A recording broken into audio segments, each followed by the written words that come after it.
హైదరాబాద్ ను యూటీగా కేంద్రపాలిత ప్రాంతంగా మార్చే కుట్ర జరుగుతోంది అంటున్నారు హరీష్ రావు. మరో 10 ఏళ్లు ఉమ్మడి రాజధాని చేయాలని కూడా చూస్తున్నారని, హైదరాబాద్ మనకు దక్కాలి అంటే యావత్ తెలంగాణ ఒక్కటవ్వాలని హరీష్ పిలుపునిస్తున్నారు. హైదరాబాద్ ను కేంద్రపాలిత ప్రాంతంగా మార్చాలనే కుట్రలు జరుగుతున్నాయి అన్నారు హరీష్ రావు. మరోవైపు ఉమ్మడి రాజధానిని మరో 10 ఏళ్లు పొడిగించాలని చూస్తున్నారని చెప్పారు. మన హైదరాబాద్ మనకి దక్కాలి అంటే యావత్ తెలంగాణ ఒక్కటవ్వాలని హరీష్ పిలుపునిచ్చారు.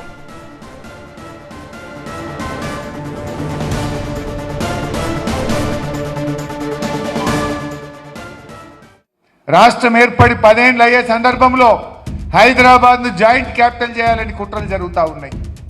హైదరాబాద్లో జాయింట్ క్యాపిటల్ ఇంకో 10 ఏళ్ళు పెంచాలని కుట్రలు జరుగుతూ ఉన్నాయి. కేంద్ర పాలిత ప్రాంతం చేయాలని కుట్రలు జరుగుతూ ఉన్నాయి. మన హైదరాబాద్ మనకు కాకుండా పోయే ప్రమాదం ఉన్నది. మన హైదరాబాద్ మనకు దక్కాలంటే యావత్ తెలంగాణ ప్రజలం మనం ఒక్కటై ఈ తెలంగాణ పార్టీ బీఆర్ఎస్ పార్టీని గెలిపించుకోవాల్సినటువంటి అవసరం ఉంది. కాంగ్రెస్ బీజేపీల సంగతి తెలియదా?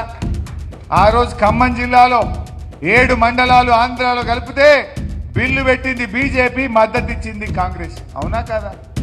లోయర్ సీలేర్ పవర్ ప్రాజెక్ట్ మనకు కాకుండా పోయిందంటే కొట్లాడింది ఒకటే బీఆర్ఎస్, బిల్లును పాస్ చేసింది ఇదే కాంగ్రెస్ వాళ్ళు, ఇదే బీజేపీ వాళ్ళు.